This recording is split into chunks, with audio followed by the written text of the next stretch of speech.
So we're going to start out with the fundamental counting principle. And this tells you that if you can choose one item from a group of m items and a second item from a group of n items, then the total number of two items choices is m times n. In other words, let's say I have two different groups of things in this classroom, like guys and girls. Okay? If I needed to choose one guy from the group of guys in here and one girl from the group of girls in here, then I would multiply the number of guys with the number of girls. That's all there is to it. So, taking a look at this example, the Greasy Spoon offers 6 appetizers and 14 main courses. How many different ways can a person order a 2-course meal? So what are you going to do to solve this problem? Multiply 6 times 14. Good. And that's all there is to it. If there's 2 groups of items you're choosing from, just multiply the amounts together, and you get 84 different ways that a person can order a 2-course meal. So matching up one appetizer with one main course, that same appetizer with the next main course, that same appetizer with that same appetizer with 14 different courses, then choose the next appetizer with all 14 different, and that's how many combinations you can make there.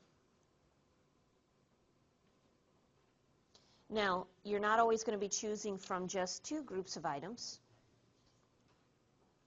So let's say that you have a successive, you have a series of successive things that you're choosing from. Well, however many groups of items you have, you're going to multiply the amount of each group together. So the number of ways of the first occurrence times the number of ways of the second occurrence times the number of ways of the third occurrence, and so on and so on and so on until you get to the last occurrence.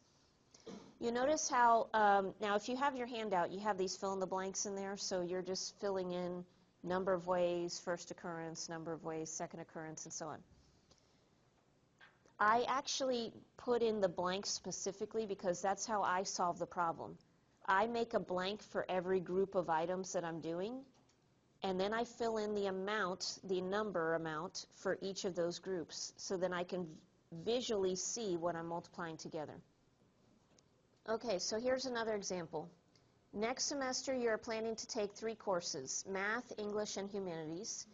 Based on the time blocks and highly recommended professors, there are 8 sections of Math, 5 of English, and 4 of Humanities that you find suitable. Assuming no scheduling conflicts, how many different ways can you choose your schedule? So I actually physically do this. I say, okay, how many different courses were you picking here?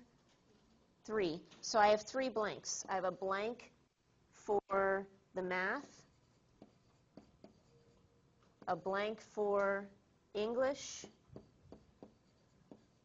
and a blank for humanities. All right, so how many sections did I have of math that I could choose? 8. How many of English? 5. And then how many of humanities? 4. Okay, so I draw my blanks, I fill in my choices, my number of choices, and then I know that these are the numbers that I have to multiply together. Okay, so multiplying this together, you get 160 choices. Okay, another example would be telephone numbers in the U.S.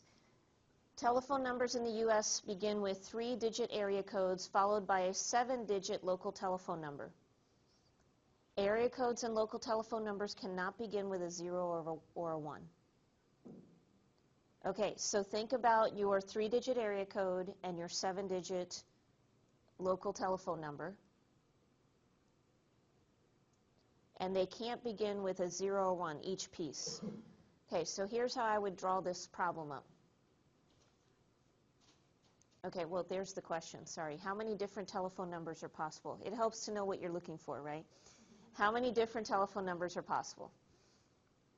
All right, so you have a 3-digit area code followed by a 7-digit local telephone number. And so it told you that the area code and the local telephone number cannot start with a 0 or a 1. So if the first digit can't be a 0 or a 1, how many other choices do I have there? 8. Good, because there are 10 digits altogether. So taking out the 0 or 1, there's 8 other choices. Now, can we repeat numbers in area codes? Yeah, think about our current one is 772. Okay, so after I choose a number for the first digit, I go to the second digit. How many choices of digits do I have for the second one? 10 altogether. Good, because now I can throw in the 0 or the 1 back in. Okay, so I don't have a restriction for the second one. So any of the 10 digits works. How about the third one? Also 10. Good. Okay, so there's the area code. Now for the local telephone number, for the first digit, I have how many choices? Back to 8, because I cannot use a 0 or a 1. But then for the rest of the numbers, how many choices do I have? 10. Because I can repeat numbers in the telephone, in the local telephone number as well. So these are all the choices that I have for each spot, and so these are the numbers that I am multiplying together. Notice that it looks like a lot of stuff to multiply together, but most of them are tens. So what's 8 times 8? 64, and when I multiply by 1, 2, 3, 4, 5, 6, 7, 8 tens, what am I really doing?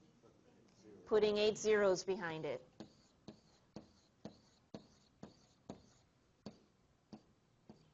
Okay, so with the way that we have our numbers set up, we could essentially make 6,400,000,000 telephone numbers out of that.